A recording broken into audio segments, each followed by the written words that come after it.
بسم اللہ الرحمن الرحیم۔ السلام علیکم ورحمۃ اللہ وبرکاتہ۔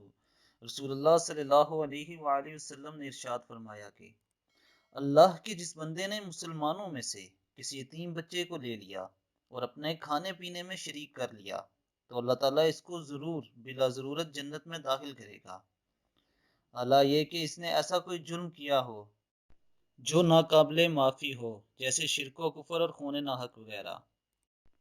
اللہ تعالیٰ ہمیں اس احادیث پر عمل کرنے کی توفیق عطا فرمائے۔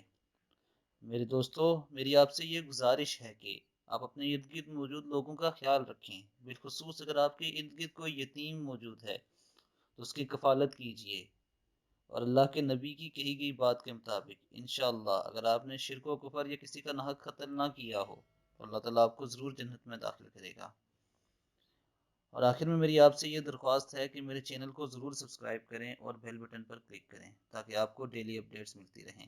اپنا بہت